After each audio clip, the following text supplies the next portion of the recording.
All right, welcome back to The Explainer. Today we're diving into something pretty exciting. We are going to unpack a genuine, rigorous academic roadmap. Think of this as your personal blueprint for transforming from a novice coder, someone who maybe knows a few loops and variables, into a robust, full-fledged application developer.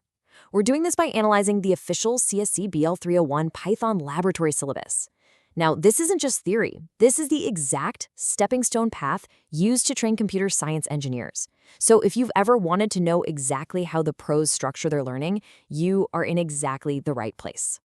So here's our game plan for today.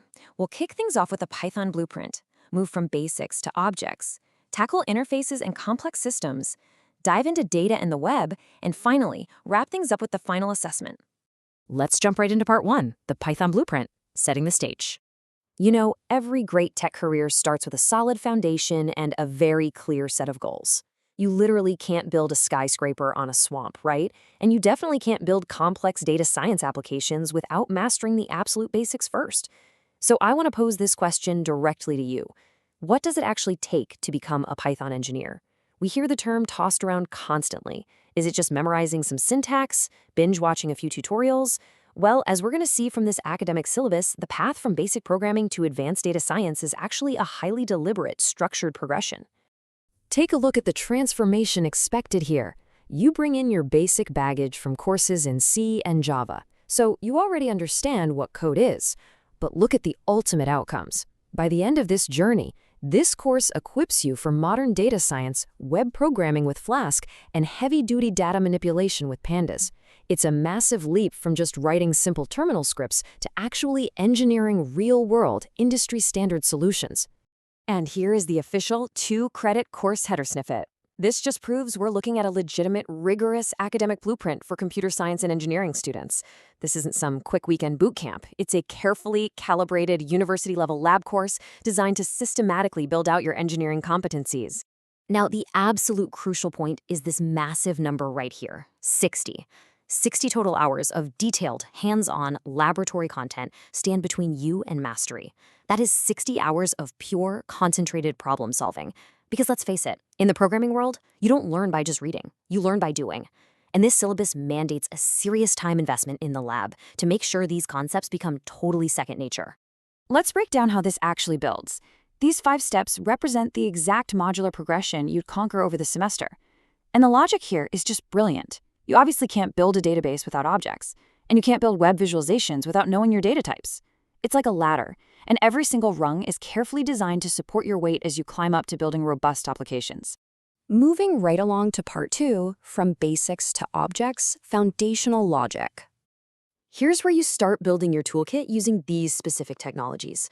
You kick off with the absolute basics, variables and operators, but man, you scale up fast into what makes Python so incredibly powerful.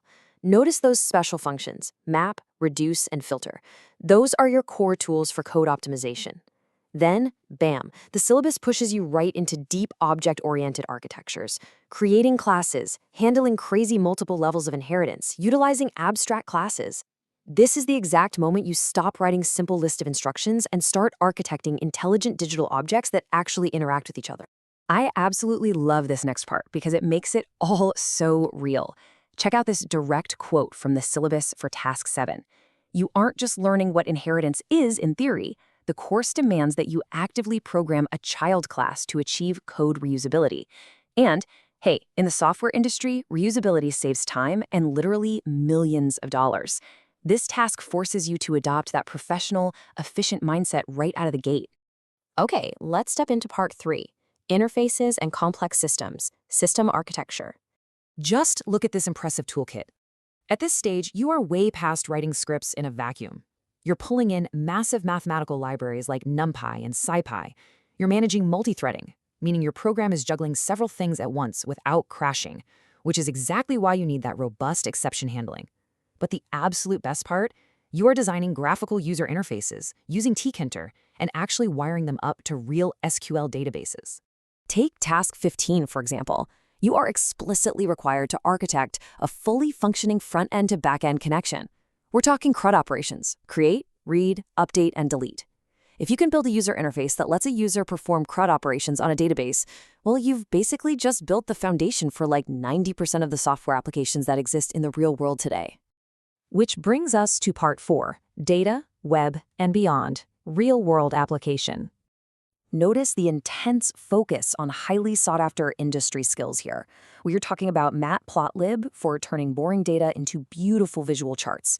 We're talking Pandas, which is absolutely the gold standard library for manipulating massive data sets. You'll be cleaning messy, real-world CSV files. And finally, you wrap all this power up into accessible web applications using modern frameworks like Flask and Streamlit. So the ultimate capstone requirement hits right here in Task 19. You don't just learn these tools in isolation. No, you are required to integrate your prior data analysis tasks into a live, functioning web application. This is it, the ultimate proof of real-world readiness. You're solving a problem and delivering the solution through a web browser, exactly like a professional tech company would do.